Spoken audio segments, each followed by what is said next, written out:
سے صوفی کا کیا رشتہ ہونا چاہیے، معاشرے سے کیا رشتہ ہونا چاہیے۔ چنانچہ میں نے عنوان بنایا ہے صالح معاشرے کے قیام میں صوفیہ اکرام کا کردار۔ میں اس کا ذکر کروں تو بہت مناسب ہے۔ حضرت مولانا عرفان اللہ شاہ صاحب سے میرا جو تعلق رہا وہ 40 سالہ تعلق، اور ہم نے جو بولنا سکھا ہے بلا کسی کے میں کہنا چاہتا ہوں وہ آپ کی ہمت افزائی کا نتیجہ۔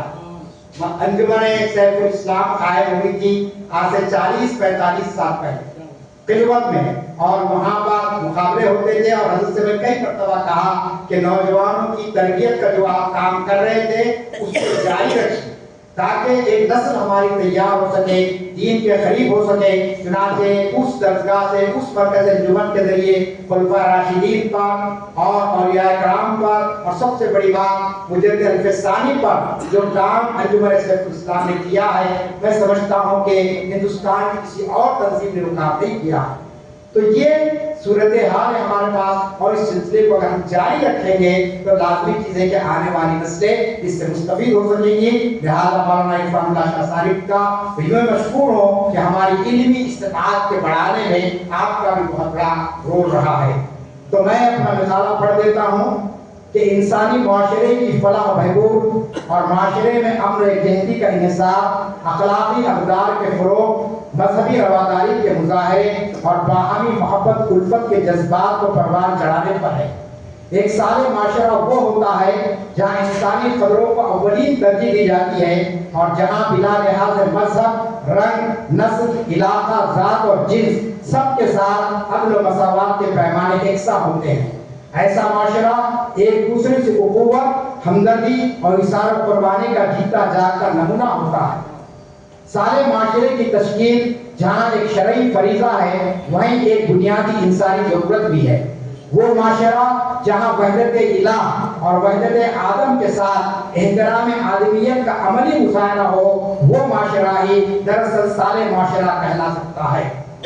اس کی اولین اور روشن مثال مدینہ منورہ کا وہ منفرد اور بے مثال معاشرہ ہے جسے خاتم النبیین سرکار دو عالم صلی اللہ علیہ وسلم نے مکہ معظمہ سے مدینہ منورہ ہجرت فرمانے کے بعد قائم فرمایا تھا۔ خلفاء راشدین کے بعد صوفیہ کرام نے صالح معاشرے کے قیام میں کلیدی کردار ادا کیا۔ معزز سامعین، صوفی دراصل وہ ہستی ہے جو اپنے عمل، کردار اور اخلاق کے ذریعے لوگوں کے دلوں کو بدل دے۔ دلوں کی دنیا کو بدلنا کوئی معمولی کام نہیں ہے، اس کے لیے خود کو ان اعلیٰ صفات سے متصف ہونا پڑتا ہے جس سے سامنے والے پر کیفیت طاری ہوتی ہے کہ زبان کے جملوں کی ادائیگی سے پہلے ہی اس کا دل حق کے لیے نرم پڑ جاتا ہے اور وہ صراط مستقیم کی راہ پر سرگردہ ہو جاتا ہے۔ اس لیے سلف صالحین کا ماننا ہے کہ صوفی کا مقصد صرف عبادت اور ریاضت نہیں ہے، صوفی کا مقصد صرف عبادت اور ریاضت نہیں ہے بلکہ انسانیت کی خدمت، نفس کی اصلاح اور معاشرے کو اخلاقی برائیوں سے پاک کرنا ہے۔ صوفیہ کرام نے ہمیشہ محبت، امن اور بھائی چارے کا درس اسی لیے دیا کہ اس کے ذریعے بندگان خدا کو خدا سے جوڑا جا سکے اور پھر ذوق اور شوق کی منزلیں طے کرتے ہوئے انسان راہ ہدایت کو اپنانے کی طرف راغب ہو جائے۔ اسی لیے اسلام دین کے معاملے میں زور زبردستی کا قائل نہیں ہے۔ قرآن مجید میں واضح حکم دیا گیا کہ لا اکراہ فی الدین۔ اسلام جسموں پر اپنی حکمرانی قائم کرنے کے بجائے دلوں کو مسخر کرنے کی تعلیم دیتا ہے۔ یہی وہ کام تھا جو بتکدہ ہند میں صوفیہ کرام نے انجام دیا اور جن کی کاوشوں سے یہ سرزمین توحید کا گہوارہ بن گئی۔ صوفیہ کرام نے نفرت، تعصب اور ظلم کے خلاف عملی جدوجہد کی۔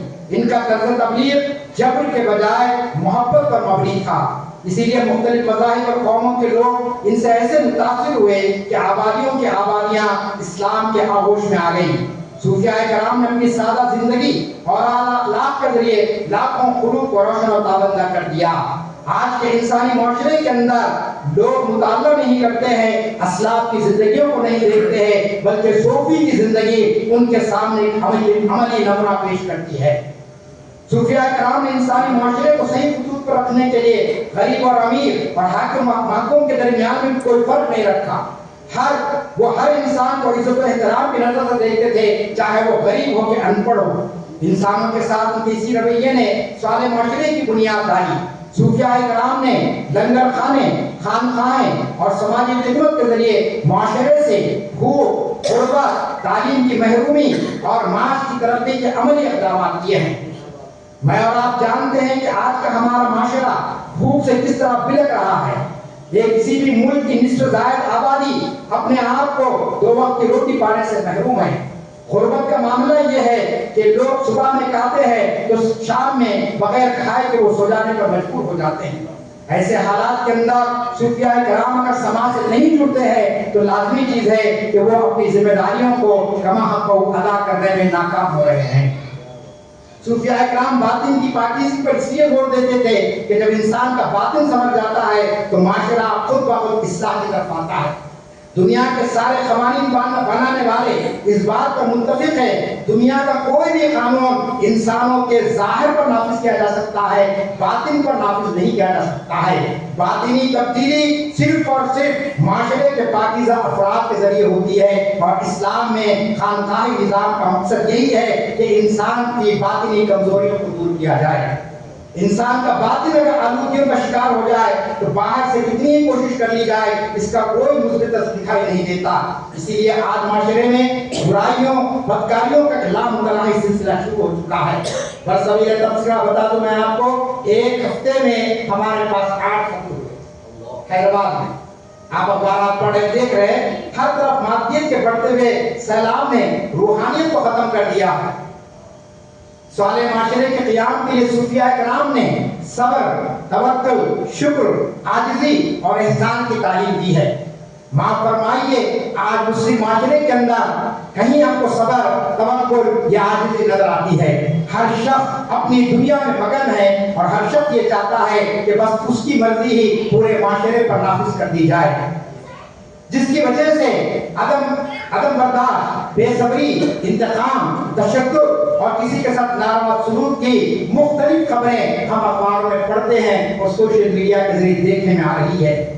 اور صوفیاء کرام جانتے تھے کہ یہ سارے امور معاشرے کو کمزور کرنے اور ان کی بنیادوں کو کھوکھلا کرنے کا ذریعہ بنتے ہیں، اس لیے اس سے اجتناب ضروری ہے تاکہ معاشرے میں ہم آہنگی اور ایک دوسرے سے ہمدردی کا جذبہ فروغ پا سکے۔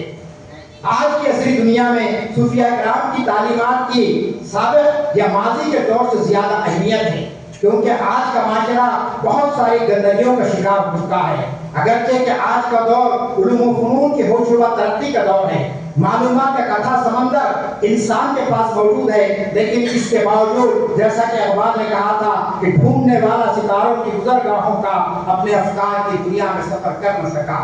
تو یہ صورتحال اس وقت پیدا ہو چکی ہے کہ ہر طرف حرص و تمانے اپنے ڈیرے ڈال لیے ہیں۔ انسانی قدروں کی پامالی کی وجہ سے ہر طرف انتشار بدامنی کا معاشرہ پایا جاتا ہے، اور پھر خونی رشتوں میں دراڑیں آ رہی ہے۔ مکر و فریب کو آج ہنر مانا جا رہا ہے۔ جو سب سے زیادہ مکر کرتا ہے، جھوٹ بولتا ہے، الزام تراشی کرتا ہے، اسے سماج میں ایک باعزت مقام دینے کی ایک نئی جو ہے نا بدعت شروع ہو چکی ہے۔ معاشرتی زندگی میں دیرینہ روایات ختم ہوتی جا رہی ہے، بزرگوں کا احترام اور بچوں سے محبت کا جذبہ مفقود ہوتا جا رہا ہے۔ خاندانی نظام میں زمین اور جائیداد کے جھگڑوں نے ایسا خطرناک رخ اختیار کر لیا کہ ہر طرف ایک قسم کی بے چینی اور اضطراب پایا جاتا ہے۔ اس حقیقت سے انکار ممکن نہیں کہ صوفیاء کرام کے روحانی، اخلاقی اور عملی دعوت سے معاشرے میں آج بھی بہت کچھ سدھار لایا جا سکتا ہے۔ سماج کا ایک بڑا طبقہ آج بھی خانقاہی نظام سے وابستہ ہے، آج بھی صوفیاء کرام کے لوگ دل سے عزت کرتے ہیں اور ان کے کہے ہوئے ارشادات کو اپنے لیے عملی نمونہ بنانے کی کوشش کرتے ہیں۔ اس لیے ہمیں قرون اولیٰ کے صوفیاء کرام کی زندگیوں کو اعلیٰ نمونے کے طور پر اختیار کرنا چاہیے۔ جو طریقہ ان صوفیاء کرام نے اختیار کیا تھا اسی پر عمل کرتے ہوئے ایک صالح معاشرے کے قیام کی جدوجہد کی جا سکتی ہے۔ ان صوفیاء کرام نے نہ صرف اپنی زندگی کا بیشتر حصہ عبادت و ریاضت اور مجاہدے میں گزارا، بلکہ انہوں نے انسانوں کو خدا سے جوڑنے کے لیے مسلسل تگودو کی ہے۔ انہوں نے دعوت دین کو خدمت خلق کے ساتھ جوڑا، بیماروں کی تیمارداری، مسافروں کی مدد، بھوکوں کا کھانا کھلانا اور ہر حال میں نرم گفتاری ان کا شعار تھا۔ یہی عملی اخلاق مختلف مذاہب کے ماننے والوں کے دلوں میں اسلام کی محبت کا وسیلہ بنے۔ ان کی وسعت نظری اور کشادہ ذہنی نے ایک کفر زدہ ماحول کو، جہاں صدیوں سے انسانیت پس رہی تھی، جہاں عورت کو حیوان کا درجہ دے دیا گیا تھا، یہ صوفیاء کرام کی خدمات کا نتیجہ ہے کہ توحید کے روشن قندیلوں سے یہ معاشرہ منور کر دیا گیا۔